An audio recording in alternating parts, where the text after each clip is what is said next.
Dans la bouteille, c'est pas tout à fait une vraie carte au trésor. Donc c'est des instruments de navigation. C'est un peu un fake. C'est un petit peu exagéré. Semblant. Mais ça me faisait rêver l'histoire. C'est pour l'histoire, voilà. Comment vas-tu? Bonjour. Je vais tourner avec la petite vis micrométrique et dès que je suis bon, dès que le bas du soleil, il flotte sur l'horizon, tac, j'arrête, je regarde les secondes, les minutes, les heures. Et tu mets combien de temps à faire ton réglage? Ah bah là, c'est 5 minutes, je sais pas. Ça, c'est pas super plus long, rapide. ça. Ah non. Tu prépares pas... Non, en fait ici, tu as des petits papiers que tu rajoutes et tu prends une première mesure, l'heure, tac, tu marches, et tu reprends une deuxième mesure, l'heure, tu marches. Tu prends 3 mesures, et comme ça, tu as déjà 3 mesures au cas où il y en a une qui soit un peu moisie, que ce soit une vague plutôt que l'horizon. Et ça te fait une position Bah, ça à dépend. quelle distance? Ça dépend de ce que j'ai fait. Je peux faire des droites de hauteur, je peux faire des méridiennes, en latitude, en longitude. Non, ça va être les droites de hauteur les plus précises. Mais la méridienne,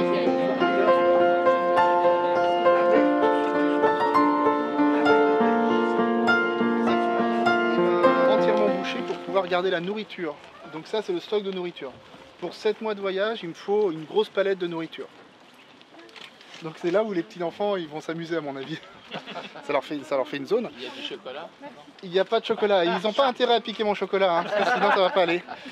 À l'avant vous avez une cabine étanche, c'est-à-dire que normalement à l'avant sur le bateau vous aviez une cabine qui s'arrête à peu près là, qui était une cabine en triangle comme d'habitude.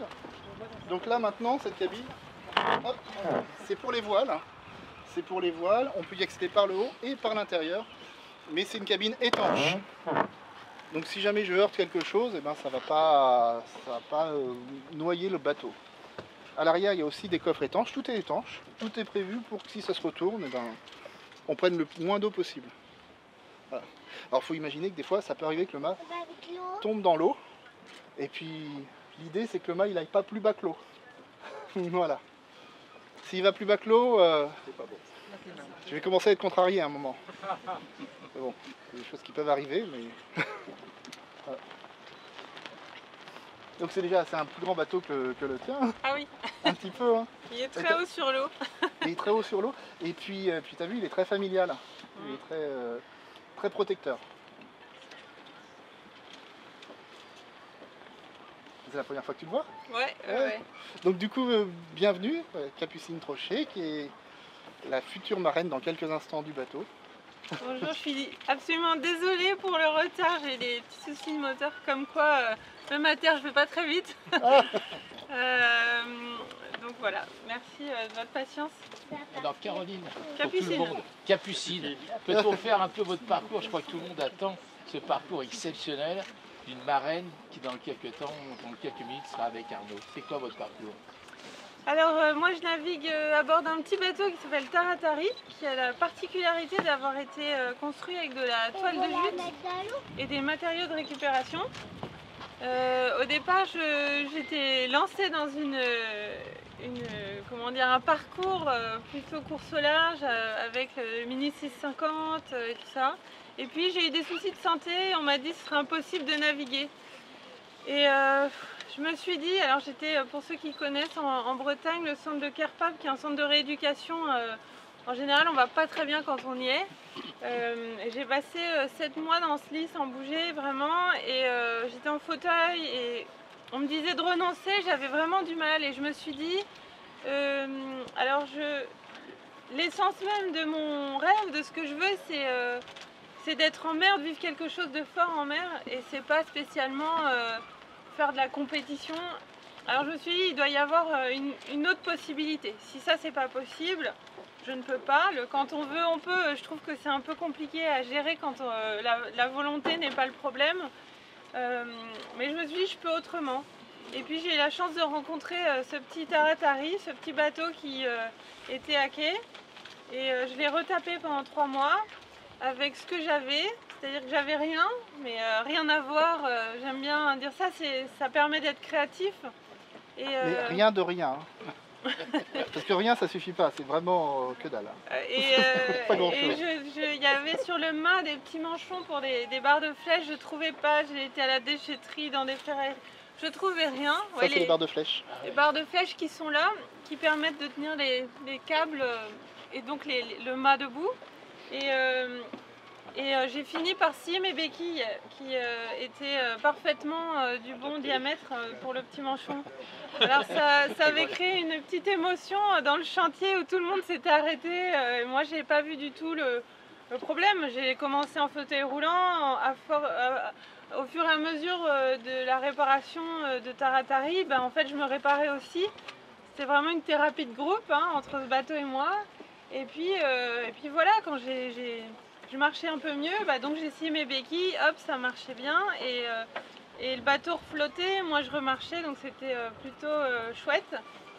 J'arrivais à être heureuse de ces petites victoires-là, sans mettre de pression. J'avais vraiment rien à bord. Il faut savoir qu'il n'y a pas de winch, il n'y a pas de moteur, il n'y a pas d'ordinateur. Enfin, j'ai un compas et voilà, des cartes en papier.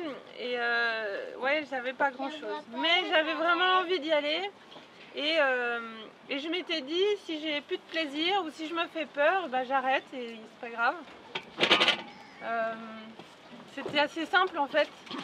Et puis plus ça allait et plus cette simplicité en fait, cette sobriété de moyens déjà physique parce que j'avais pas j'étais pas en pleine forme, et me rendait juste sereine et bien. Et plus ça allait, et mieux j'allais et plus je me délestais de choses que j'avais embarquées mais qui ne servaient à rien. Donc je troquais certaines choses contre des cartes marines des prochaines escales. Donc j'étais partie de Méditerranée vers le détroit de Gibraltar et puis les Canaries, le Cap-Vert, donc l'Atlantique, les Antilles et puis bon la mer des Caraïbes. Mais on va dire qu'avec Taratari, le voyage n'était pas du tout une histoire de destination géographique, mais juste un voyage, une vie quoi. Et oui, j'attends, j'arrive en mai aux Canaries, c'est le début de la saison cyclonique, pas de problème, j'attends.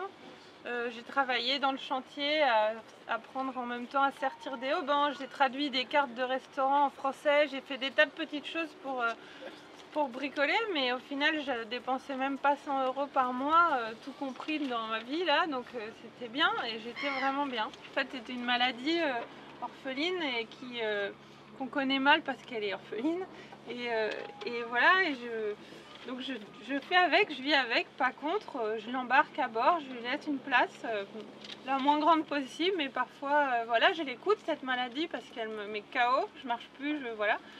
Mais voilà, de toute façon, ce Taratari, il est tout petit, tout fin, je peux pas être debout à bord, assise, pas vraiment, je peux m'allonger dedans. Taratari, c'est un lit, une place à mon avis. Oui. Je l'ai pas vu en vrai, mais une demi-place. Oui. Une demi-place, c'est-à-dire qu'en fait, on doit rentrer allongé dedans. Ouais.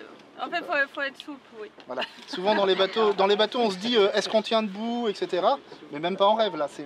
Ah non, on tient pas debout. Et là, c'est une des rares images d'ailleurs où je suis debout près du mât. Enfin, tout ça s'est fait en simplicité et qui m'a vraiment mené vers un bien-être profond parce que pas avoir d'instrument, même ni d'anémomètre ni rien. Au final, ça a de plus en plus développer des sens qu'on a tous et qu'on perd parce qu'on est assisté de 1000 gadgets. Donc on se dit tiens, j'ai le GPS, c'est facile. Ou finalement comprendre des choses essentielles, lire le ciel, la surface de l'eau, comprendre tout, même la réaction de certains mammifères marins ou de poissons, à leur réaction, à leur attitude, en fait on peut comprendre qu'il y a quelque chose qui se passe au niveau météo ou autre. Et cette reconnexion-là, elle a été possible grâce à une déconnexion, on va dire, de pas mal d'outils qui nous servent. Alors je ne suis pas complètement anti-technologique, j'étais tout à fait ravie d'avoir une balise de détresse qu'on m'avait prêtée ou un radeau de survie. Mais je pense que l'usage modéré et de rigueur, et je trouve que globalement dans nos vies, faut savoir trouver un équilibre, un juste milieu pour être serein et bien. Et alors je connaissais pas Arnaud, mais on s'est rencontrés 2-3 fois, on a un peu parlé Et moi je trouve, Arnaud, que ta démarche est vraiment chouette parce que, comment dire, on pourrait chercher des raisons pourquoi on fait tel projet de telle manière, mais il y a parfois des personnes qui incarnent ce qu'elles font, leurs rêves et leur vie. Et je trouve qu'Arnaud, il n'y avait pas beaucoup d'explications à donner, c'est que tu l'incarnes ton projet, ton rêve. Ton bateau, moi je sens, tu vois, je suis là, je sens ces belles ondes, ces bonnes ondes, une énergie qui fait du bien. Et en même temps, adieu Vat, quoi, tu vois, c'est cool, c'est beau et je te souhaite voilà, de vivre tout ça à fond. Bah, du coup, tu feras partie du voyage en quelque sorte. Et puis moi aussi, je suis très fier que tu aies accepté d'être la marraine. Parce que pour moi, tu étais le dénominateur commun d'une navigation simple, pas évidente au départ. Pas du tout il y a plein de raisons de ne pas le faire. C'est ça. Et quand on part en bateau, il y a plein de gens qui vous disent « le faites pas, hein, c'est de la folie ». Et ça, on est habitué. Mais parfois, il y en a quand même beaucoup qui vous le disent. Hein. Et en fait, il faut toujours partir. Hein. Là, c'est un conseil, même quand c'est pas possible, il faut y aller. Mais de toute façon, voilà, c'est l'idée du si un jour, il y a des moments où on n'est pas haut, il y a des moments où on n'est pas en forme, il y a des moments où on ne sourit pas. Et ça peut arriver quand même. Et ben, il y a toujours l'idée de voilà, mais attention, j'ai aucune excuse. Il n'y a pas d'excuse valable de s'arrêter. Il y a toujours possibilité de continuer, de remettre. Moi, je me souviens, plus que la traversée de l'Atlantique, tu avais des moments où il y avait des caps, ça ne voulait pas y aller. Oui. Ça voulait pas y aller. C'est-à-dire que les vents sont contraires, le bateau, il n'était pas... Il prenait l'eau. Il prenait l'eau. Moi, quand je voulais partir naviguer et que je ne pouvais pas marcher, j'avais vraiment la hargne, je voulais y aller et je ne pouvais pas. Alors, c'est quoi votre mot à vous? Alors, c'est quoi ta phrase? Ma phrase, c'est taratari. Non, je dirais que si on est honnête avec soi-même, on trouvera toujours, on va éplucher un peu les choses pour aller au cœur de nos rêves, trouver l'essence. Et là, ce but-là, il y a plusieurs moyens d'y arriver. Donc s'il y a un moment où on ne peut pas y arriver par là, ben on peut essayer par là. Et là, oui, on peut. Ouais. Mais si c'est quelque chose qui est vraiment dans les tripes, comme dit Arnaud, il n'y a pas grand-chose qui va nous convaincre d'arrêter. En revanche, il faut être à l'écoute de soi-même. Si un jour on ne le sent pas, moi je m'étais dit, si j'ai peur ou j'ai pas de plaisir, je m'arrête et c'est pas grave. Quand j'ai fait 6 fois demi-tour au Cabo de Gata, parce que oui, le vent, parce que je prenais l'eau, parce que il y avait, et donc j'étais à chaque fois dans le vent fort à manœuvrer dans le port à la voile. Il y avait un monsieur qui était là, qui me regardait comme ça, qui disait pas trop la honte. Je disais bah le bateau va bien, je vais bien, non, ça va. Après voilà, c'est des trucs durs. Moi quand je suis partie, il n'y avait pas grand monde qui croyait à cette histoire de bateau bricolé. C'est un bateau, quand on monte à bord, en fait on descend du ponton quoi. Hein. Il y a 20 cm, 30 cm de franc-bord, ou moins d'ailleurs, selon les vagues. Mais je me dis toujours que ça va aller. Alors oui, s'il faut une phrase, je dirais ça va aller. Et ça mérite des applaudissements, mesdames et messieurs. Bravo. Super.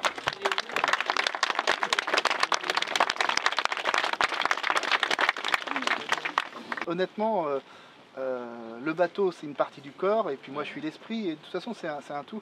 Il me demande, des fois je lui reproche quand il prend mal la vague, ou il va me reprocher quand je ne donne pas assez sur les voiles, sur les réglages, etc. Mais même en dormant, on l'entend, le moindre haubans, le moindre truc, et puis on sait si on a fait bien les choses. Après, le bateau, il est très tolérant quand même, c'est un bon partenaire. Je crois qu'on peut les applaudir tous les deux, mesdames et messieurs, ils sont vraiment extraordinaires. Bravo.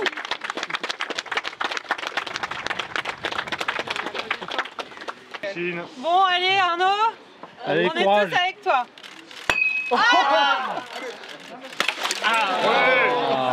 Excellent. Pardon. C'est pas évident. Hein. Désolée pour le rater. Il n'y a pas de... Capucine, merci. Alors Capucine, première impression avec ce baptême d'un voilier extraordinaire. Est-ce que tu avais fait ça toi sur ton bateau? Je l'ai baptisé avec une noix de coco. Avec une noix de coco. Ouais, j'avais pas de champagne alors. J'ai pris, Voilà, non, je suis très émue. C'est toujours un moment important. Il y a eu un entraînement et puis une réussite, on va faire ça comme ça.